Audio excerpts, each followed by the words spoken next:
I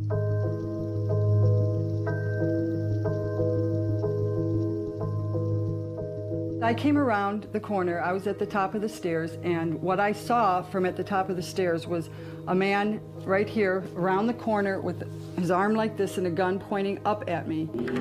All I could see was a black hat and a black jacket, and that's all I could see, and the gun. And I stood there thinking that this was the serial killer, and he's yelling at me, "Come down now, ma'am, come down right now." They came with the director of milk control, the assistant director, and our inspector, and they all came and pretended they were just going to do an inspection, and then they did a seizure. They showed up at 5:30 in the morning in the middle of a blizzard, and they had 42 armed federal agents and USDA officials, and they cleared out our entire barn. They took the sheep that we brought from Belgium and the Netherlands. They even took the sheep that I had brought over from New Zealand, and they took them out to Iowa, and they killed them for a disease that doesn't exist to this day.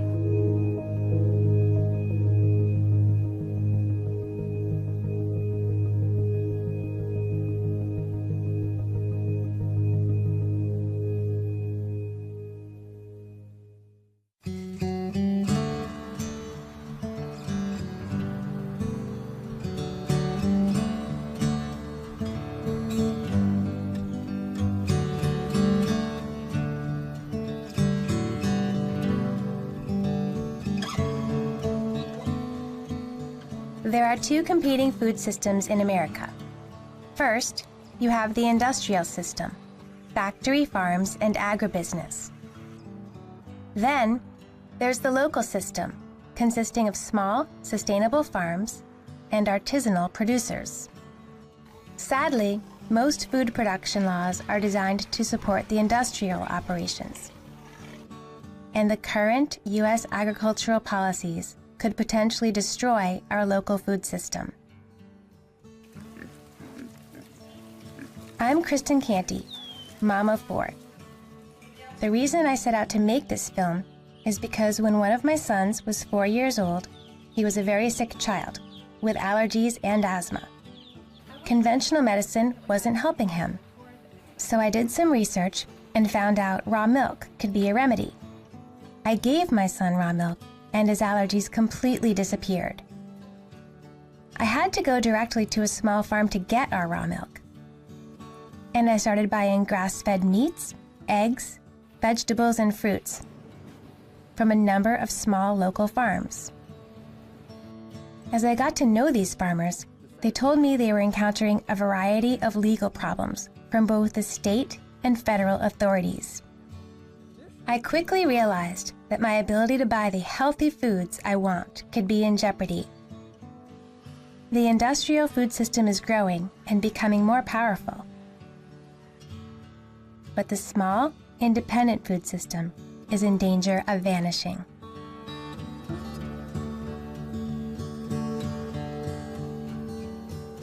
Every time there is a major shakeup in the food system, local food takes a hit. And so now we have bills wending their way through Congress, for example, that would give the Food and Drug Administration the right to conduct warrantless searches on farms to find out if anything is being done that is not science-based. Well, science-based, you know what science-based is? Science-based is petroleum-based fertilizer, herbicides, pesticides, antibiotics, irradiation, cloning. That's all science-based. You know, food safety has been hitting the headlines a huge amount. And I think most people who look at it agree that there are huge food safety problems with our mainstream system. You know, it's wrong when people die from eating peanut butter. That shouldn't happen. And it happens because there are huge flaws in the mainstream food safety system. The problem is right now that Congress has sort of taken this attitude of we've got to do something about food safety, and they're out to regulate everything and everyone to the tiniest detail. And so instead of focusing on the real problems, instead of directing FDA to really enforce, to really regulate and inspect these huge facilities, which is where all of the major foodborne illnesses have been traced back to, they're saying, everyone who processes food must be registered with the government. They have to pay fees. And when you regulate like that, you're going to drive these people out of business, and then consumers won't have any other options. The only option consumers will be left with is the grocery store chains buying from these huge processing plants, which is where these problems keep getting traced back to. Our regulations are barking up the wrong tree. We absolutely have problems in this country around food safety and food security, but for regulators to prohibit small-scale, diversified production and processing of food when there's absolute evidence that that is the safest, most secure way for us to feed ourselves as a society, and to let huge corporations that are poisoning us scot-free is completely ridiculous. Now, I think somebody should have the choice, if they want to eat something that's bad for them. That's their choice, but I want to have the choice to eat something that I believe is good for me, and that belief comes from thousands and thousands of years of human experience. I sell a lot of leafy greens to gardeners, and plants like chards, I no longer trust them because they're coming out of the Willamette Valley over on the West Coast, and they're surrounded by GMO chards and beets. I think that government needs to step up to the plate and require that everything that has a GMO product in it, any kind of food, is labeled. And every single seed that goes out there has to be labeled that it's GMO-free. The government's not going to do it. It's not in their interests. Well, I think that there's a real struggle for the government to try and make a one-size-fits-all kind of approach to food safety, and that's just not going to work because, you know, we have like maybe 2% of the farms that are smaller. It used to be only small farms.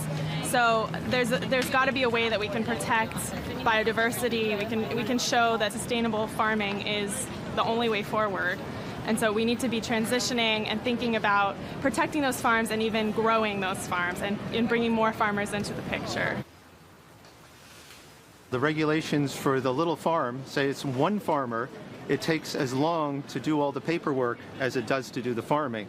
That's okay for a huge company that employs one person to do that all the time and then has a lot of other people working. But for one little farmer, he doesn't have time to farm because he's got to do all the paperwork. The federal government took hold of it and went, we've got to make sure it's even more burdensome for the small guy and nothing for the big guy, because that's what the federal government does. It takes care of the top of the pyramid. There is I believe, a misperception by many that local equals safe and large equals unsafe. I think that's wrong. I think we have got large people who are very safe and small local farmers who are very safe, and vice versa. So it's a mixture. And you can't simply write legislation that is going to apply to a multi-billion-dollar multinational company and expect it to fit to somebody who's a local farmer in Maryland or Massachusetts. It isn't going to work. I have to do so much paperwork in order to be certified organic. That's sort of okay, but it's 3 inches of stuff I have to submit in order to sell this stuff as certified organic. I don't resent being inspected. I resent the amount of work that I have to do. It's not productive. I would like to see chemical farmers have to go through this baloney and tell their customers what kind of chemicals they're using on their food that people are consuming. That's never going to happen. If you look at the statistics, there are many fewer small farms today than there were 40 or 50 years ago. So the government really has encouraged kind of factory farming, big ag. I think that the freedom to be able to eat what you want is absolutely critical, and part of it is the freedom to be able to get what you want, naturally grown foods that are, that are organic, that are clean, and also knowing what you're getting. It is alarming these days to hear more and more about what's happening with farmers and certain restrictions, and they're running into trouble with the government when the people who are producing sort of the most unnatural processed foods are just running along producing all that stuff, whereas the people who are trying to do things, the most natural way, as it's been done for years, are all of a sudden running into all of these roadblocks. And to the extent that that makes it more difficult for us to get that product is really scary. It's scary and it's sad.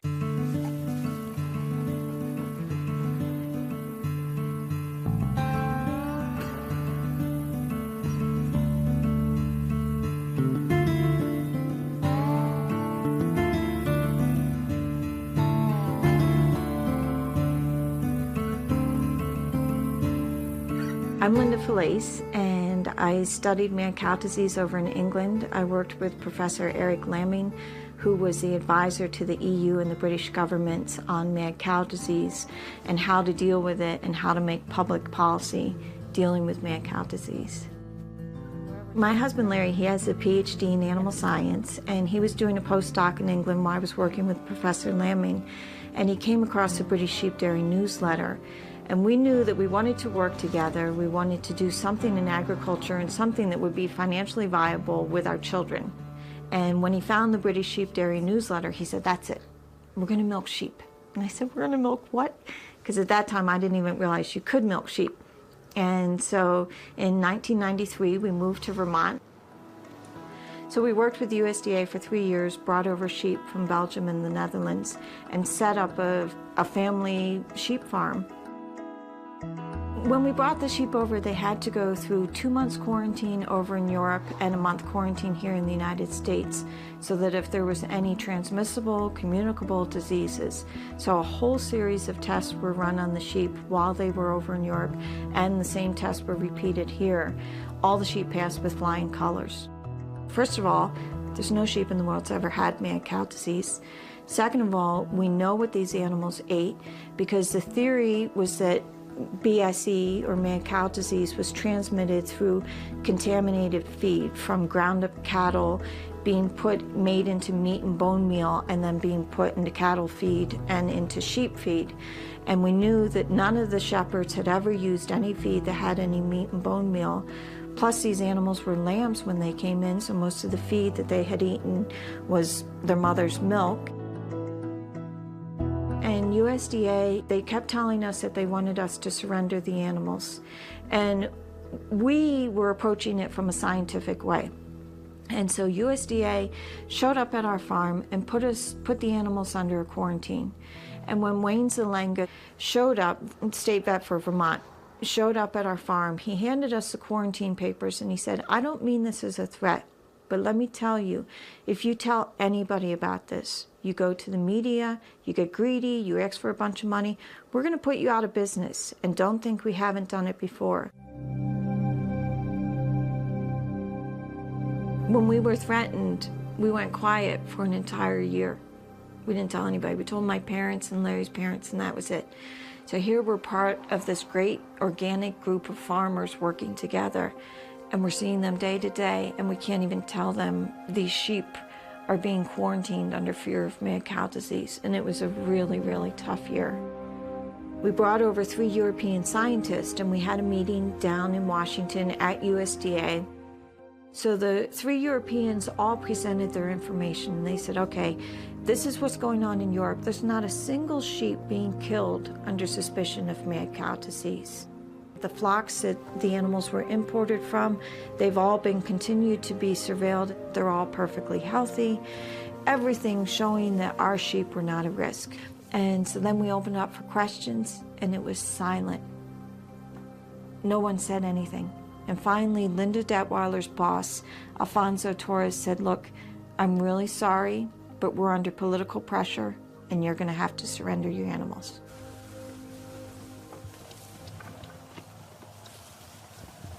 The people that have the money are the packers, the slaughterhouses, and the feedlots. And that's who control the beef industry, and that's also who controls USDA.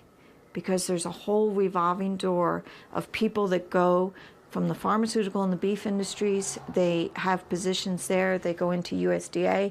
They get legislation passed or whatever their pet project is, and they just go back and forth working between the two. From a science perspective, from a medical perspective, mad cow disease doesn't infect sheep. Sometimes what happens with these situations is when federal authorities embark on a track, it's mighty difficult to turn it around, because we're not going to back off. We don't want to lose face. And much as we all like to think of food safety is based on science, and exclusively science, there's inevitably political overtones, there's social overtones, there's societal pressures on the way food safety is run, operated, and in the way that inevitably regulators are going to interact with with the companies that they regulate. Can't be helped. Our son was 15 years old at the time. He was a huge James Bond fan. And he comes to us and he says, Mom, Dad, we're being watched. And we're like, Francis, you know, this is stressful, but don't be paranoid. He's like, no, I know we're being watched. I'm like, how can you tell that you're being watched? Well, I see these cars going by and they slow down and they watch me, and sometimes they're parked. And we're like, well, this is a tourist area. It could be anybody. He's like, no, Mom, the cars are clean. Because in Vermont, nobody has a clean car. And they wore ties. And they wore ties. Yeah. But, you know, then we started increasingly, customers would come in the store and say that they saw these guys parked up at the Vista, and they were just being seen more and more. And, you know, here we were doing sheep farming and running a little country store. And, you know, what were they watching for? What did they think we were going to do?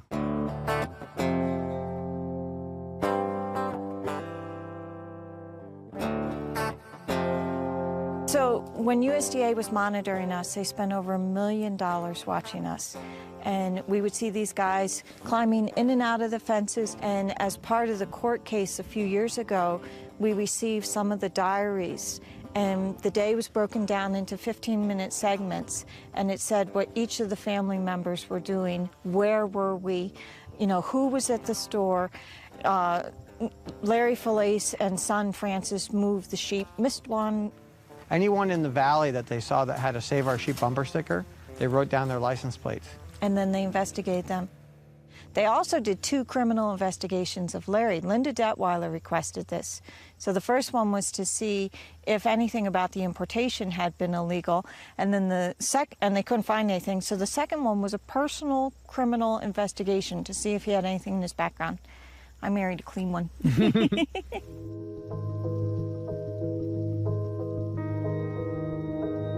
We took USDA to court to stop them from seizing our sheep, and 17 days before our appeals court hearing, they showed up at 5:30 in the morning in the middle of a blizzard, and they had 42 armed federal agents and USDA officials, and they cleared out our entire barn. They took the sheep that we brought from Belgium and the Netherlands.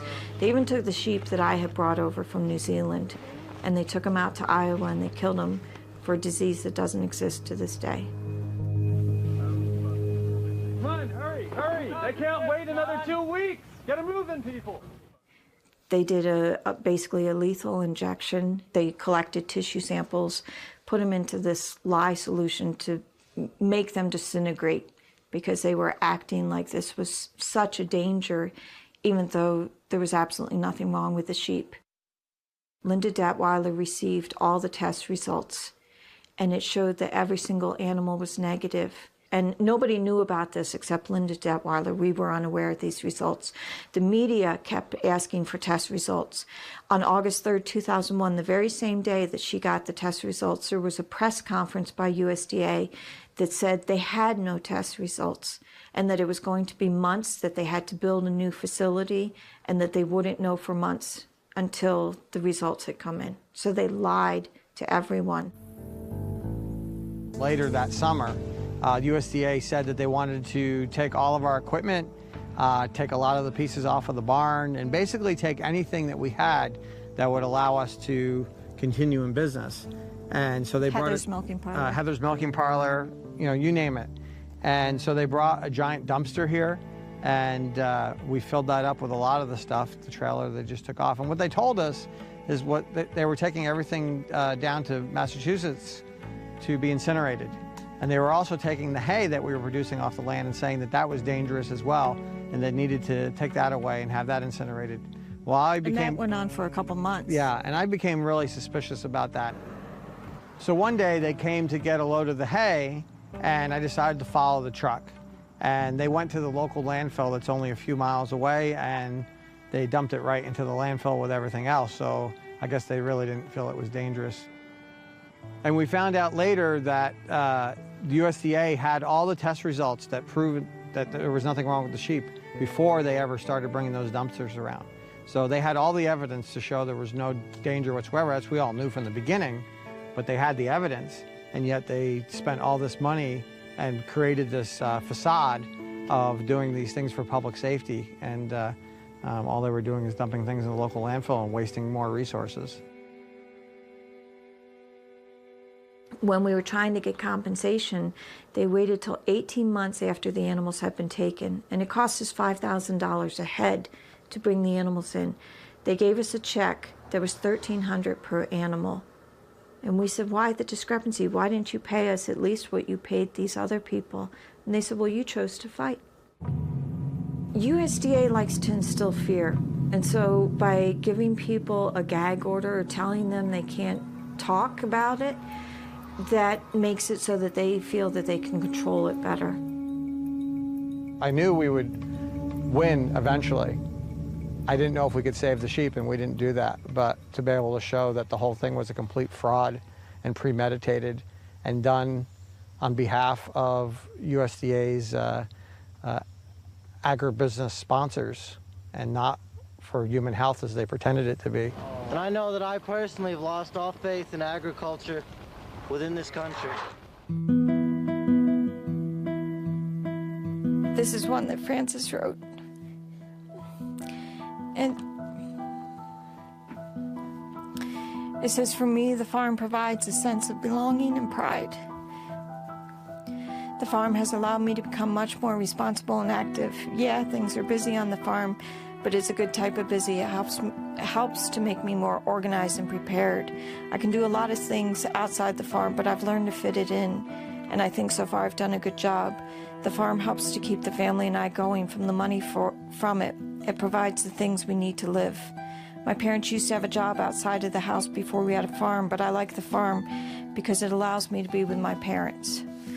And so each of the children, Francis was 14 at the time, and Jackie was 11, and you know, Jackie was particularly connected with the sheep, so she says about, at first all the sheep, especially Ukafester, were very skittish, but eventually all the sheep got used to having me and my family around. Now they're so close to me. They're like little brothers and sisters.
I do see an ominous trend because recently at a farmer's market, a farmer who was selling washed bagged lettuce was cited and given a ticket.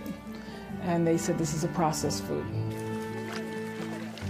They're actually going onto the farm and telling farmers how to grow things.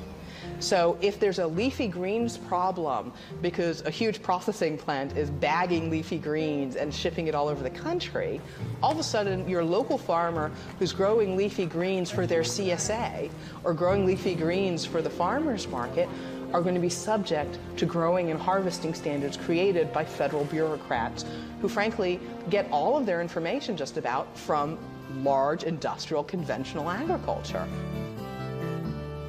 One of the problems that small farmers have is expense. There isn't a lot of government infrastructure that supports how hard it is to be a small farm. And that's something that perhaps has always been true, but increasingly since the 50s, we've watched it really eat away at a lot of the land that we have that's being very well curated by small farmers and organic farmers. As farms like ours resonate with patrons who are yearning in their soul and their bodies are craving for real food, and they eat this food and realize, wow, this is actually food that I can pronounce what's on the label and that I can actually make in my kitchen. You know, that's a pretty amazing thing that now 95% of what Americans eat, you can't pronounce and you can't make it in your kitchen. Real food like butter, like real milk, like eggs, have been made the devil in the world of food, to the point where people are afraid to eat real food. And unfortunately, the result of that is 72% of the country is obese or overweight. We have heart disease, cancer, and diabetes rates at all-time highs. And every year, it's getting worse. We should be able to eat and drink whatever we choose to and feed that to our family. I believe that just as you can buy raw meat and choose to eat it raw, which many people do, or you have a warning label and you can cook it. I don't understand why we can't buy raw dairy products and either choose to boil them ourselves or choose not to. Although I do understand why, because if that was the case, then the agricultural system would have to start producing real food instead of contributing to the problem. If you look at the statistics between 1970 and now, the U.S. has lost 88% of its dairy farms.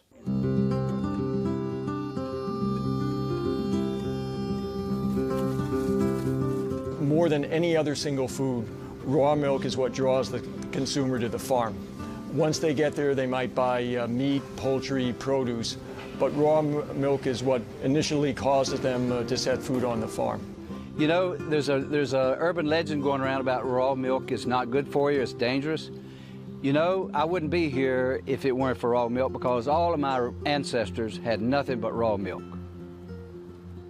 Raw milk used to be an American staple, but once the pasteurization process came into being, everybody sort of switched over to that. Now raw milk is seen as something that's new. You can get sick from any food, but raw milk is inherently safe. There are dozens of components in raw milk that kill pathogens and at the same time strengthen your own immune system.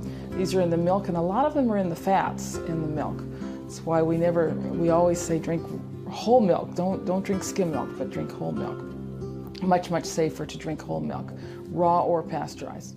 Raw milk does prevent illnesses. In particular, it prevents asthma exacerbations, eczema exacerbations, allergic rhinitis exacerbations, and it does so by stabilizing that mast cell or allergy cell and preventing it from releasing the histamine. So why is so much of our milk pasteurized? In the mid-1800s, children became sick and died after drinking milk from swill dairies. The rotten milk came from cows crowded into filthy stables, built next to beer and whiskey distilleries. The cows were fed spent grain from the distilleries rather than grass, and the blue-colored milk they produced was enriched with flour and chalk to make it appear fresh. It wasn't fresh. It was deadly. The outlawing of swill dairies, the advent of refrigeration, and the certified clean raw milk movement made milk safe again. Around this time, it was also discovered that pasteurization killed bacteria in milk. Pasteurized milk and clean raw milk were produced and sold side by side until the 1930s, when milk production became more industrialized. And state governments supported the move towards pasteurization and passed laws making it harder to get raw milk. Over time, consumers accepted this move to pasteurized milk, and the health benefits of fresh, raw milk were largely forgotten.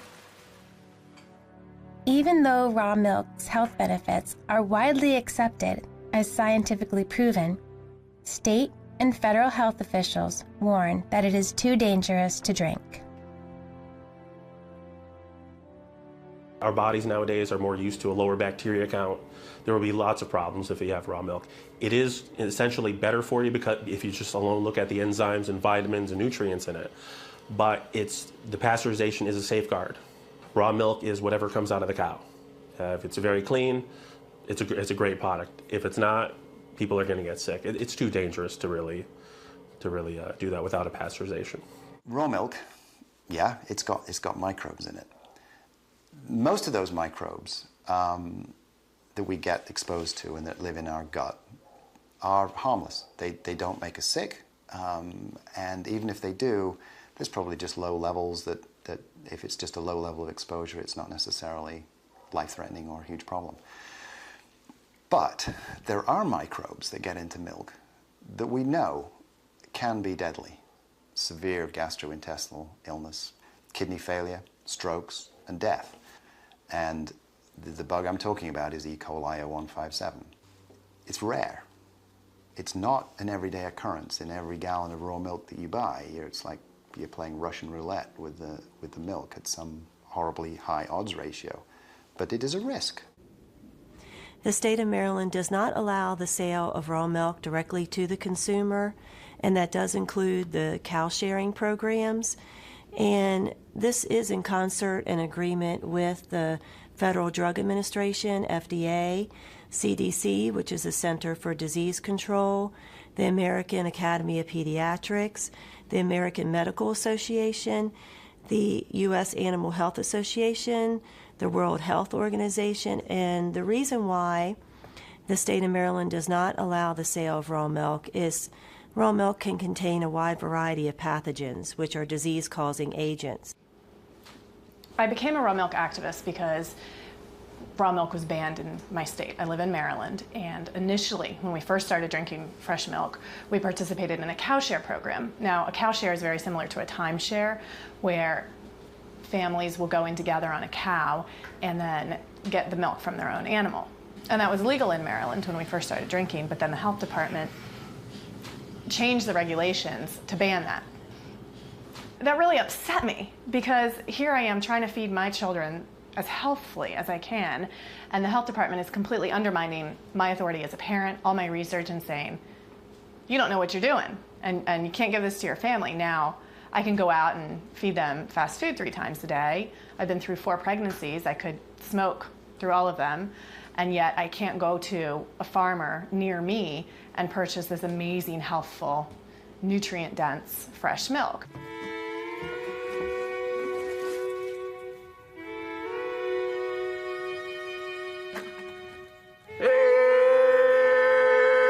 Cows! Come on, cows! Come on, girls! Let's go! Hey, you cows!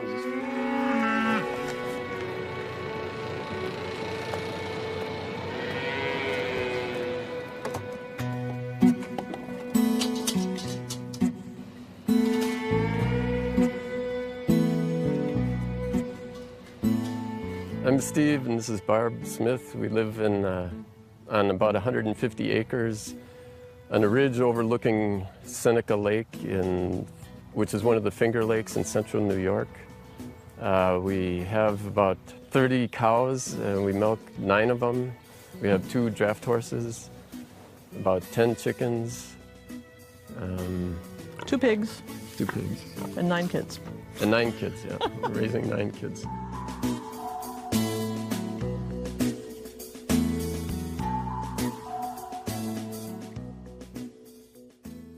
We decided to form a community-supported dairy where we would have a small herd of cows and milk it, and then distribute that milk to the members of this group. We did that, and we had 100 members or so, but Ag and Markets did not like that. They came and inspected us with several warrants. They tried to get us for contempt of court. They did several court actions to stop us from milking cows and distributing milk privately to members of our community-supported dairy. The state of New York started to escalate enforcement actions against the Smiths. First, they would send in inspectors to the Smiths farm and say, you need a permit for what you're doing, and the Smiths would say, no, we don't need a permit. The Department of Ag and Markets would then levy administrative fines against the Smiths. The Department of Ag and Markets would then go in and try to execute a search warrant against the Smiths. Ag and Markets would confiscate some dairy products and order it to be destroyed. So they escalated these enforcement actions against the Smiths over the course of about a year. Ag and Markets is the Department of Agriculture and Markets in New York State. That's what they call it. It's a different name in each state. And in their theoretically, I looked a little bit through the history of ag and markets, and theoretically they were established to support farmers so the agricultural products could get to markets and do anything they could to further that. Obviously, that's not what they're doing.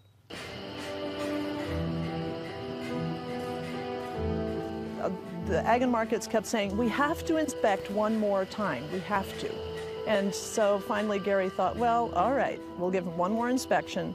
They came with the director of milk control, the assistant director, and our inspector, and they all came and pretended they were just going to do an inspection, and then they did a seizure.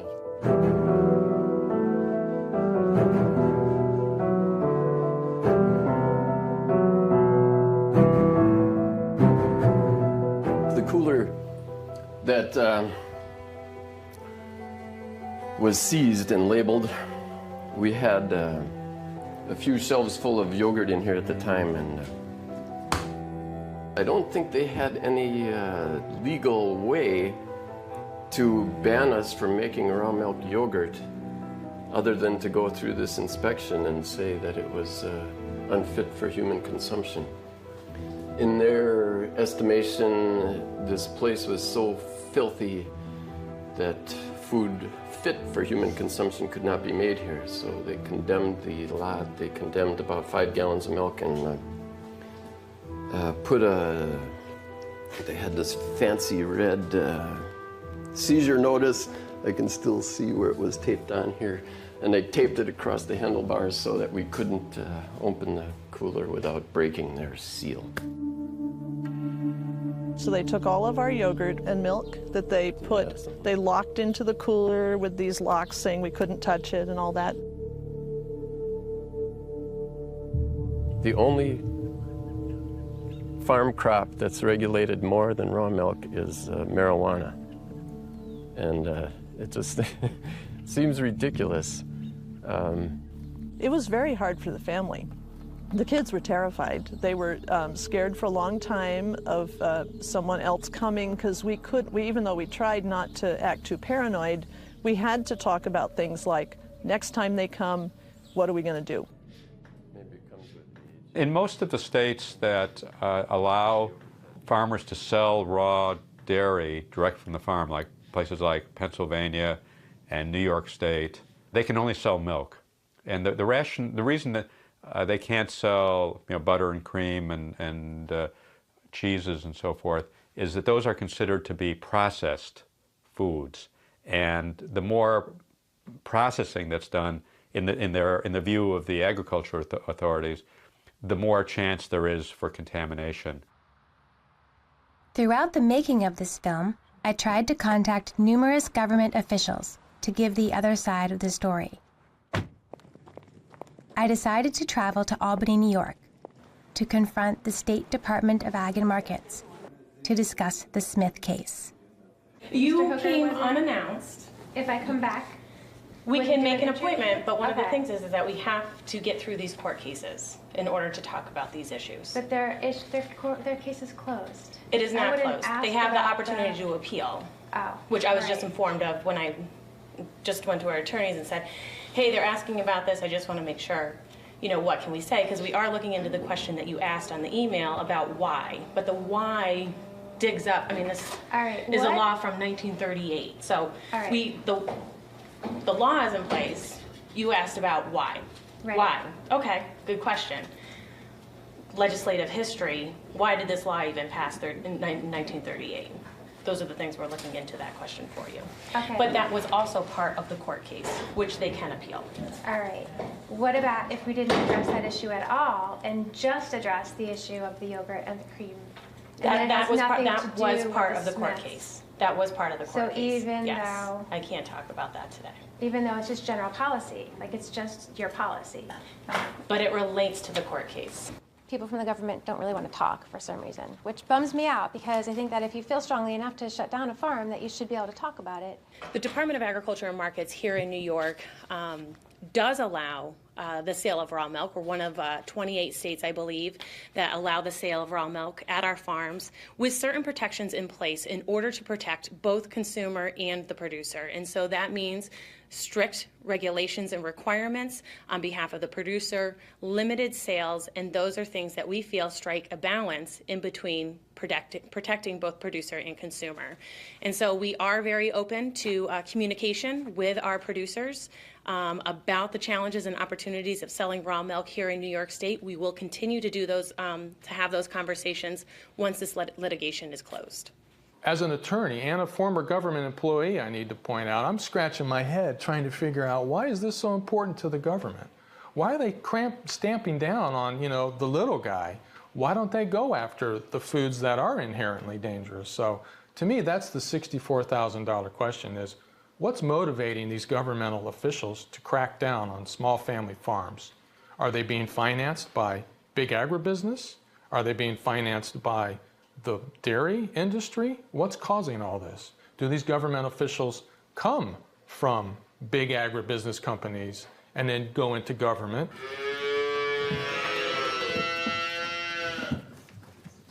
Because we live near Ithaca and Cornell is the big employer down there, a majority of our members are somehow connected with Cornell.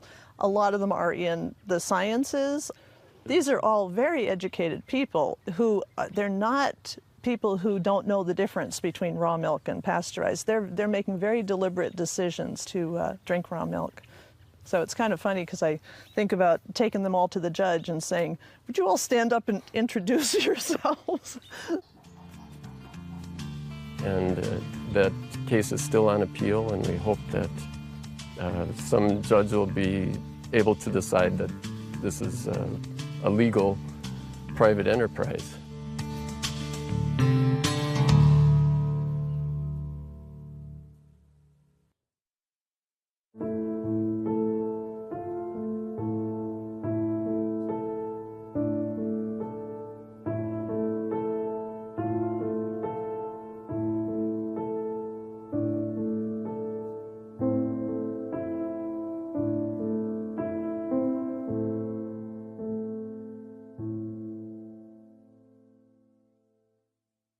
I think raw milk being illegal is an absolute travesty. It's extremely healthful, and the science behind it is pretty compelling.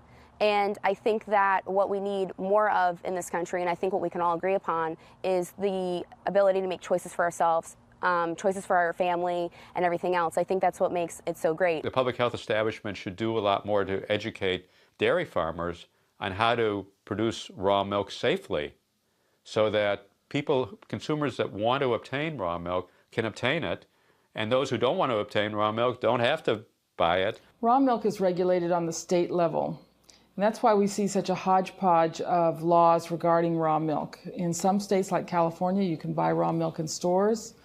In some states, you can buy raw milk directly from a farmer. In some states, it's illegal for anyone to sell raw milk. I do want to state that it's illegal nowhere to buy, possess, or consume raw milk.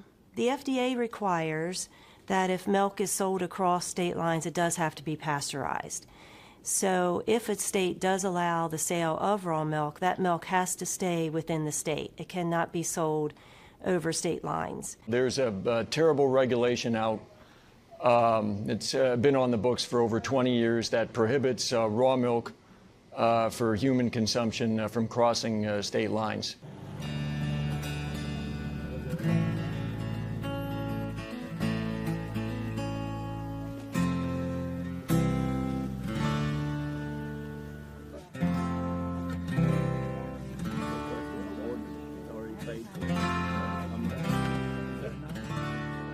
My name is Eric Wagoner. I'm the market manager for Athens Locally Grown. And, everybody shows up at one spot in Athens on a Thursday afternoon to meet the produce from the growers to the customers. And this last week on Thursday, when we arrived at the pickup location, there were several inspectors from the Department of Agriculture waiting for us. And they were there. They were from the meat division. I think they might have been looking at the meat products to make sure everything was legal there, which of course it is.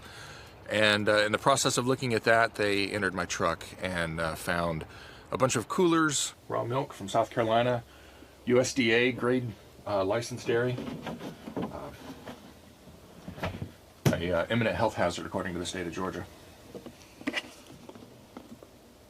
I believe that the freedom to choose your own food is very important, and I like knowing where my food comes from. So I would like to have raw milk sales in the state of Georgia and allow dairy producers to make that choice of whether they want to provide that to the consumer. I understand that the government wants to protect us, and I understand that the people that made the laws felt like that was the only way to go. And if, cows are grain-fed, sure, that might be the only way to go. But we know that grass-fed cows produce really nice milk. So what we want to do, Denise was there on Thursday to just witness that everything is the way that it was on Thursday.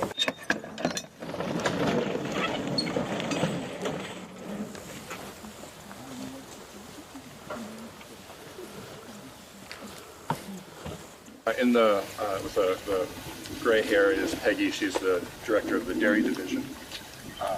And the lady in the blue jean jacket is from the FDA. She's federal agent. And the tall gal in black is state dairy, meat inspector. So you just want me to haul it out and pour it out? Yes, please. So can we get our milk? I mean, it's my milk on that truck. No, ma'am. It's got to be destroyed. But I paid for it. I think people can pour out their own gallons if they want to. As long as it's poured out, you can hold it and pour it out. Mine was actually technically already paid for. Eric, does the milk go all the way back? It goes all the way back, yes. It's what I use for my cornbread. It's what I use for making my cheese, cottage cheese, my butter. I've been working with Locally Grown for a while now, and I've never heard of a single person getting sick on the raw milk that they've purchased there. Or anything else. Or anything else, actually. But if they did, it would be much easier to trace back where that problem was than, say, milk that came from who knows where and has been shipped all over the country. And the milk from 10,000 cows mixed together in a vat, and then trying to find the problem. Millions of people theoretically could be ill before you even know could track it. Well, they came and made us dump all the milk and left. And they were very, very clear that there's absolutely no wiggle room, that federal law prohibits someone from crossing state lines, buying milk from a dairy, and bringing it back for their own personal use in their own home.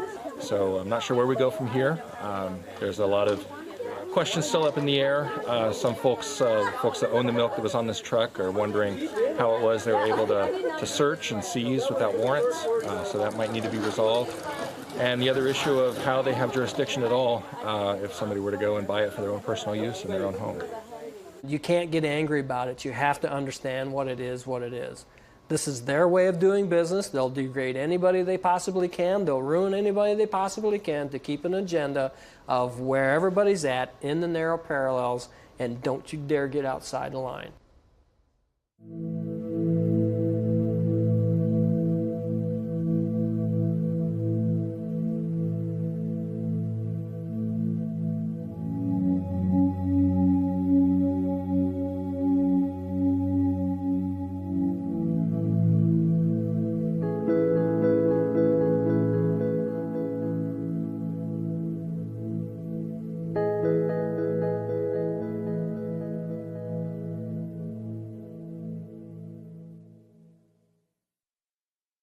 When I go to Pennsylvania for my milk, I'm getting most of my food there. I've got 4 kids. I don't have time to go to a different farm for every item. So the Maryland farmers are missing out on so much more than just milk. The meat, the eggs, the chicken, all those purchases are happening in Pennsylvania as well because of the ban on fresh milk in Maryland.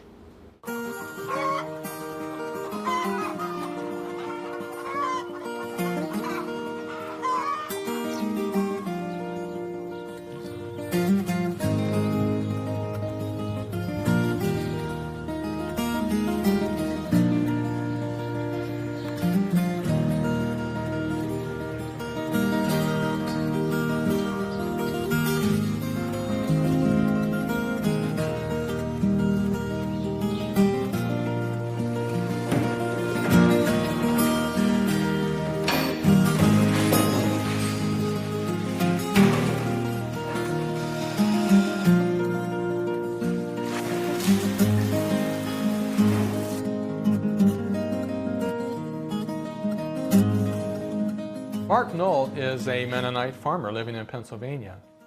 The government in Pennsylvania, however, doesn't like what Mr. Knoll is doing, and so they have repeatedly come to his farm, executed search warrants at his farm, confiscated some of his production equipment, confiscated some of his raw dairy products, and to this day is continuing to harass him into getting a permit or a license so that he can, under the state's eyes, legally sell raw milk.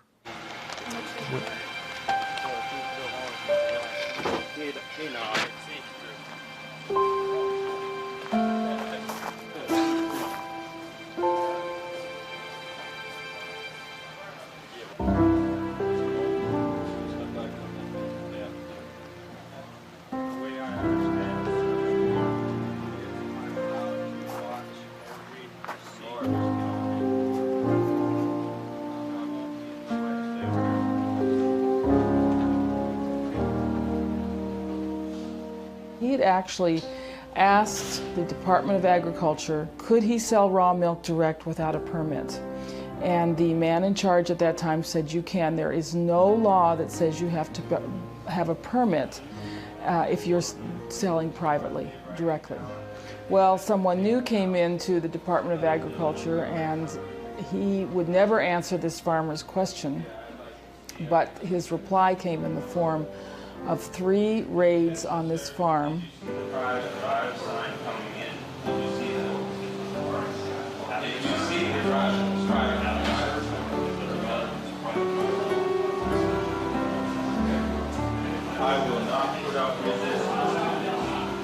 Mark Knoll has been raided several times by the Pennsylvania Department of Agriculture. I think it's just an attempt to send a message to other farmers. I mean, there are a number of other farmers who were selling raw milk without permits in that state.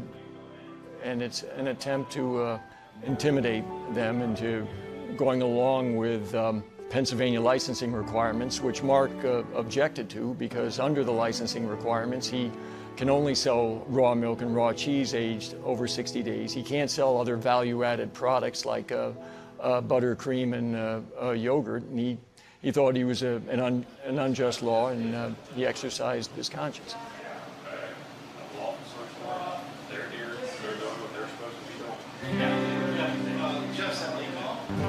And in all, I think they took about $65,000 worth of food and equipment. They terrorized the children, took the farmer away in handcuffs.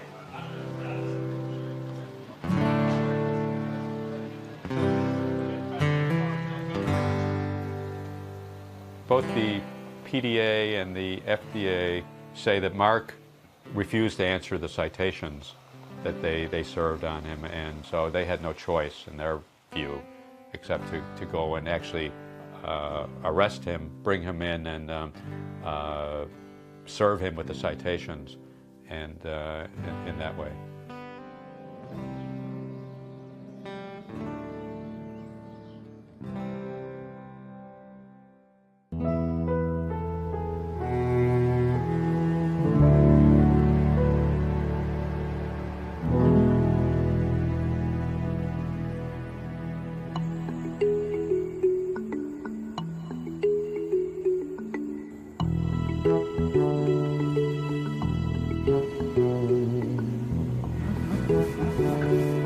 Smile for the camera.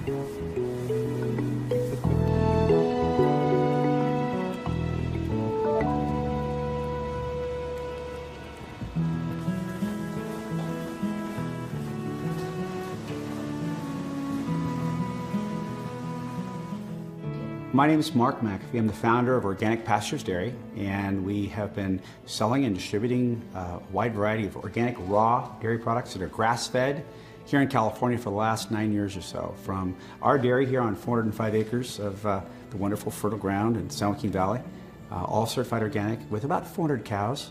The interesting thing is it's the entire food chain we manage, all the way from the earthworms in the dirt, the grass, the cows, the milking of the cows, the quality assurance of the milking of the cows, all the way through the cold chain, the creamery, the bottling, the business end of it, the distribution, the relationships with stores, the relationships with consumers, most importantly. I, who had not consumed milk in probably 30 years because it just gave me stomach cramps, I drink it every day now.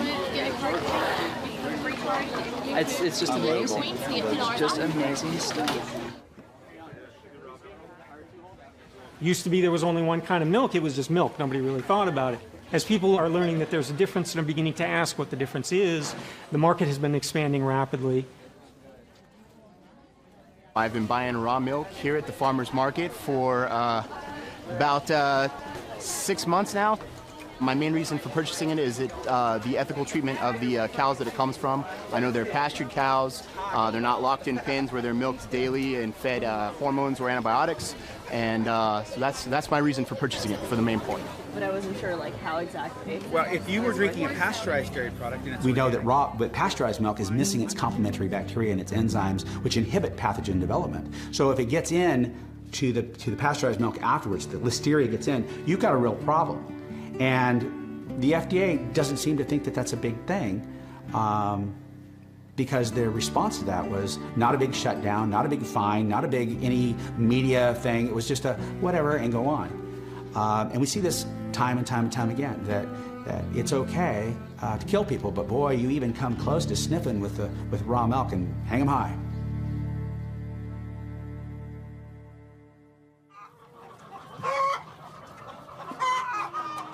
As the call for fresh milk grows, so does consumer demand for pasture-raised beef, chicken, and lamb.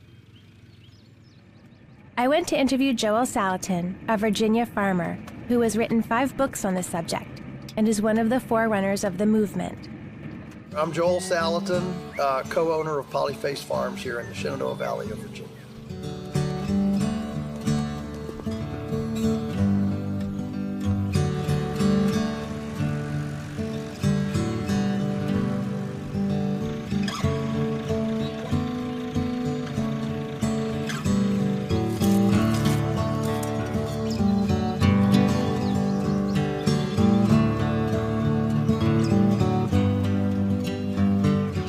Back it up a little bit. Back it up a little bit. Okay. That gives them time to catch up with what you're doing. Okay. So right here is where they were yesterday, and you can see, the manure that they've done. They've grazed it. They've eaten a lot of the grass, but they've dumped their manure, and then the shelter gets moved every morning to another spot then that's fresh. Hey birdies. That's fresh and new, no manure, fresh grass, fresh clover, what we call a fresh salad bar, and the birds then are able to stay ahead of their manure, ahead of their excrement. They get their diapers cleaned every day, their linens cleaned, and they get this fresh salad bar every single day. So it's a very hygienic, sanitary way. And then, of course, the manure goes into the ground. And if you just pivot around, you can look right down here. You can count back 1, 2. Here's 3 days. Okay, 3, 4. Here's 5. The manure is already, stimulating the grass growth, and you've got new growth. In confinement animal factory operations, CAFOs, these birds, of course, number one, they'd be in a great big confinement house, 15,000 birds, a house that's the size of a football field and a half. And of course, they would have to bring in wood shavings for a little bit of bedding, not much, just very little. And then you've got all this manure that builds up. And of course, the chickens are in their own manure all the time, in their own excrement. They stay there their whole lives. That manure vaporizes, so they're breathing in, fecal particulate dust their whole lives, which makes abrasions in their mucous membranes of their respiratory system. That's why the industry has to give them antibiotics to deal with the abscesses and the lesions that are created in their mucous membranes from breathing in the fecal particulate dust all the time. And of course, then when you're done, eventually you have to go in and you have to clean out all that litter and the manure. So there's a mechanical in with energy, a mechanical out with energy. And of course, all the time the birds are in a very unhealthy environment. So, you know, energy doesn't win, the farmer doesn't win, the birds don't win, the eater doesn't win. You know, nobody wins in that system. You don't have to be a rocket scientist to just look at this and say, you know what, this is the way it ought to be. And one of the things I think it's important to understand here is it's beautiful, you know, and good food production should be aesthetically and aromatically, sensually romantic. Whatever type of meat you eat, you want the grass-based meats, because when you raise animals on grass, you maximize the levels of the fat-soluble activators, vitamins A, D, and K. One thing that ours have is conjugated linoleic acid. They have 300% more riboflavin. They have polyunsaturated fat.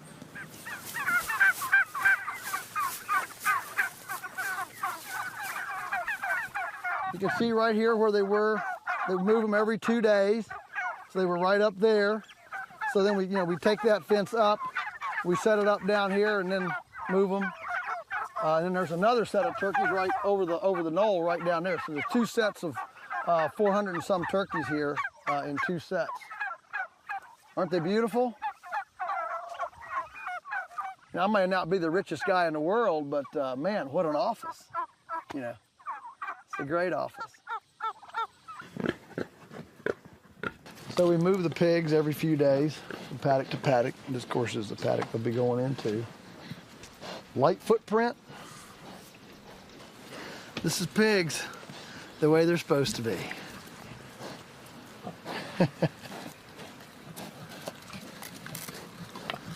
Years ago, every farm around here cured its own pork, its own hams. I mean, Virginia hams, cured pork. That was the thing that this area was known for.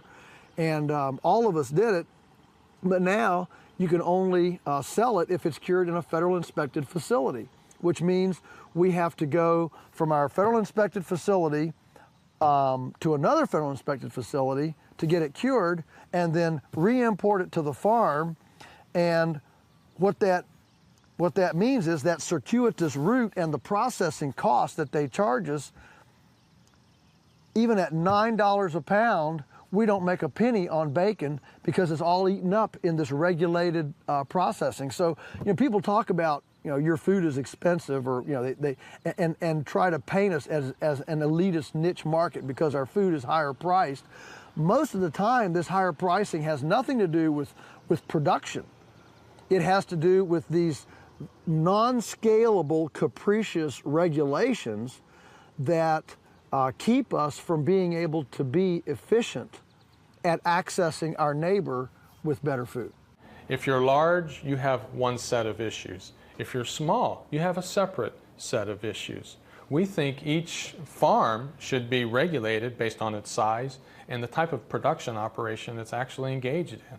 You can't equate a slaughterhouse with Joel Salatin's Polyface Farm in Virginia. The two are completely different. My name is Mike Seymour.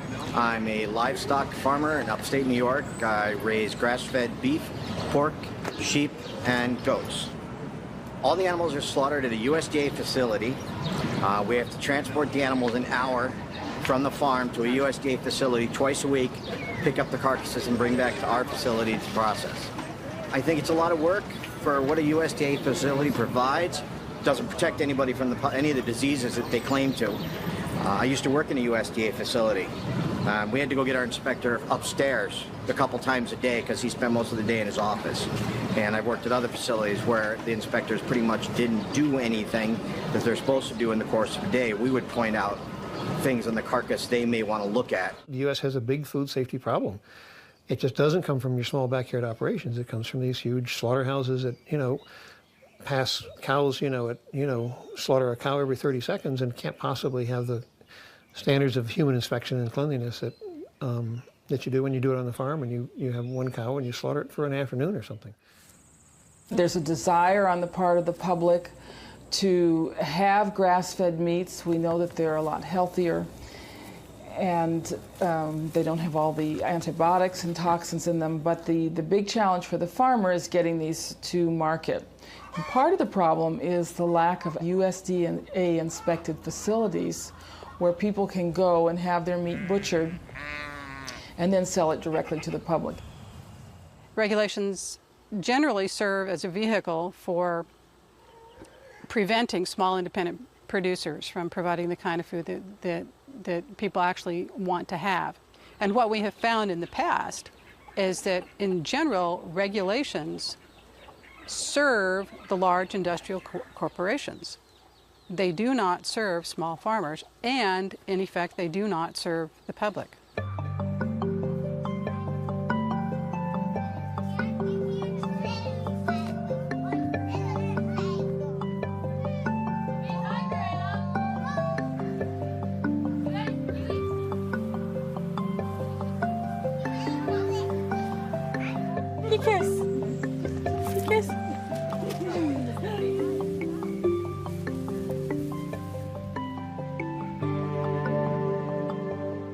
I'm Jackie Stowers. I run Manna Storehouse. It's a members-only co-op. In our co-op, you can order organic foods, that we actually go to farmers and bring back for people. Foods like eggs, we do chickens, meat, milk, different cheeses. This is the room where the members come and they pick up what products they come for. We put it all together for 1 or 2 days for them to all come and pick up in those 1 or 2 days. When you're here on a busy day, this whole room is packed. And some of us are in the back weighing and boxing things up, and then some of us are front talking to people to keep them, keep all of us talking while we're waiting to get orders together. Our co-op has about 100, 120 members. Yeah, the Stowers case to me just seems about control. I mean, you have this private cooperative, no complaints to the public health department about them. The Stowers contention, the contention of many others operating similar type cooperatives is that this is a private contractual arrangement. These are not sales to members of the public, and there should not be state regulation. We had just got done probably with the most busiest time of the year for us. The week before was Thanksgiving. From where I was upstairs, I only heard the dog barking, but there was a knock on our door, and Katie went to answer, and she was handed a warrant and then, moved to the side, and they came in.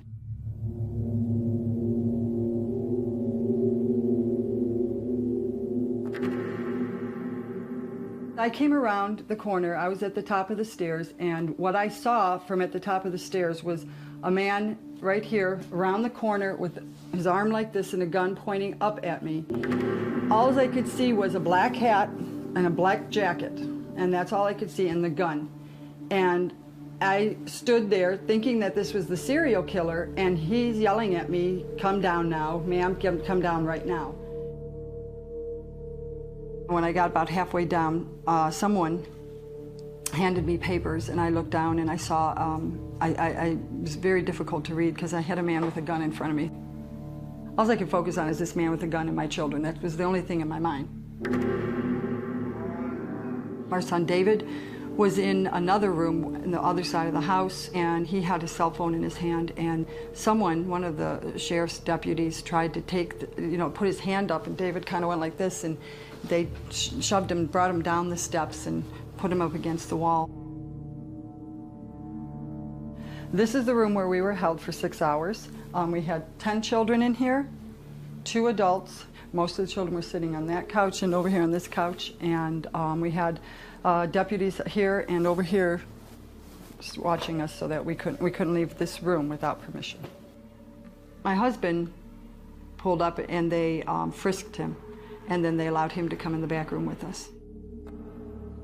During this time, our second son, Chad, was in Iraq, and he calls every day at 11:30. Between 11 and 11:30, he would always call, and when the phone rang at 11:30, we had asked the deputies if we could please answer the phone, that was probably him. They wouldn't let us. And it's ironic that he's over there while we're over here, and Any way that he would suffer any kind of post-traumatic distress syndrome from being there, we've here incurred the same thing upon us. The Ohio Department of Agriculture convinced the Court of Common Pleas here in Lorain County to issue a search warrant. The Sheriff's Department and a SWAT team came into the home of the Stowers and basically just held the family at gunpoint for about 6 or 7 hours while ODA and the local county health department conducted a search of the house, the co-op. Computers were seized, records were seized, and even the family's own personal food was seized. We had to deal for about a month, very intensely for 2 weeks with the children, with tremendous fears. Basically what they took was, I would say, a little bit more than a whole cow that had just been processed for our family. I think around 70-something whole chickens. A whole, I think, 22 lambs, all of those slaughtered. The whole Stowers dispute was over their failure to have a food establishment permit, which is required by the food code. That's a third-degree misdemeanor. I mean, maybe the penalty might be a $500 fine. They sent out a team, I guess, of at least 11 policemen to a peaceful family that had harmed no one. You know, it blows my mind that government steps into, like Manna Storehouse, and regulate, frozen meat or even, products in cans when you have firearms out there and you have tobacco and alcohol out there, and you even have foods that people are allergic to, which causes death.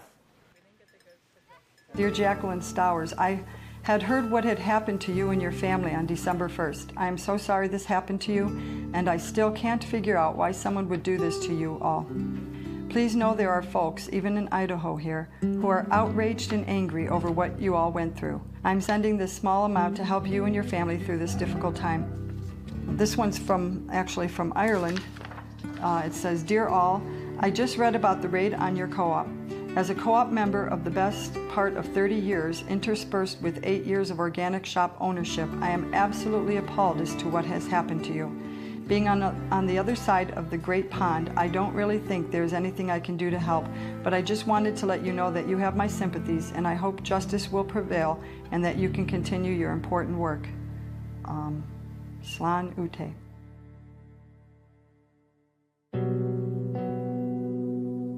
The Stowers case continues to be litigated. The Ohio court found that their co-op needs a retail food license in order to operate. Their case is now on appeal.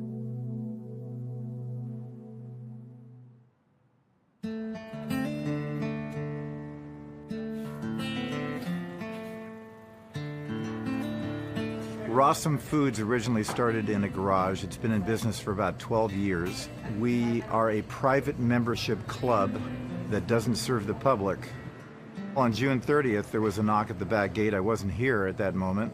And it was a SWAT-type team raid, which included the FBI, the FDA, the CDFA, and the health department, along with half a dozen sheriffs. We were setting up shop in the morning like we usually do around 6, and I believe around 7 we got a knock at the back gate, and there was police back there with a search warrant. They said, we have a search warrant for the place, please stand up against the fence, and they frisked all of us. I think there was about 4 or 5 staff members, and they were all moved to the back of the property the minute that they came in, and then they drew their guns, went down the property, and of course you can see on our video surveillance system that they were very serious about the guns being drawn. On the search warrant, it basically is alluding to a felony in progress here, and I'd like to know, first of all, what felony, and second of all, in order to authorize a search warrant, you need somebody that's complained or somebody that was irreparably harmed, and those pages of the search warrant are missing. They came in and they were here for over 5.5 hours. And on one of the things that we find interesting is that Their search warrant authorizes the taking of vials of samples, of which, of course, would fit in a soft-sided cooler that you would carry under your arm. And they came armed with 17 of their own large coolers and basically took thousands and thousands of dollars worth of product that weren't even named on the search warrant. The search warrant named both Sharon Palmer and Healthy Family Farms and Rossum Foods and James Stewart. That's on the search warrant. And Sharon was raided 20 minutes before we were on the same morning, June the 30th. We were just recently raided again for the third time, 6:30 in the morning. Knock on the door, and my kids again ousted from their beds, and more humiliation. And they came with Los Angeles County Sheriff's Department, Los Angeles County District Attorney, Ventura County Sheriffs, CDFA, which is California Department of Food and Agricultural, Environmental Health from Ventura County, Building and Safety from Ventura County, CSI, and all kinds of sheriffs, and wearing their flak bulletproof jackets. And there was probably 40 to 50 people here, just searching the farm, refusing to acknowledge that I was under supervision of California Department of Food and Agriculture and was not selling raw milk. The only milk that has ever left our farm was milk that was provided to a co-op in Santa Monica in California, and that's a co-op called Rossum Foods. And they own 40 goats, and I had made an arrangement with them. It would help paying the bills and whatnot, that if they bought the goats, that we would milk them, and they would come up every week and pick up their milk. And they gave us, they paid us to make their cheese or their yogurt, and they would come up every Tuesday and pick up their cheese and yogurt. We've been processing food and eggs and cheese for now 9 years, and very, very, very happy customers, and no one has ever been sick, or we've never had a problem nor a complaint. And we have a lot of really happy people who depend on the farm for fresh, locally grown and organic food. The feelings that come over you first are disbelief. You grow up in a world where police and sheriff and law enforcement are good. And you watch the news every day and you read these stories and you say, oh, that person has to be an awful person to be raided or arrested. And then you're in those shoes and you sit back and you see yourself and you say, you work 12 to 14 hours a day. You take care of animals, you take care of kids, you raise food, you do everything as best you can, and law enforcement has the right to come in and publicly humiliate you, ruin your business, take away all of your livelihood for a fact-finding mission. There we go. Good girl. In order to get a certified organic dairy, all of your animals have to be raised from the second day of life on your property. And everybody here, myself and my kids, have raised every animal here and bottle fed them. And so I was afraid that they would take all the dairy goats. So we found a farm in Northern California, and we just moved all of our dairy goats up there. And so now the dairy's empty. And all we have is some of the pregnant mommies left and our babies. Why all of this happens and why they spend millions and millions of dollars raiding a small farmer in Ventura County for the fear of me maybe at one point selling raw milk. I say come here for a week or two and have a chat with the mothers and the children and everybody else who's been eating these foods for decades, and see that you've been misinformed about what you think is harmful. It's not only not harmful, it's beneficial.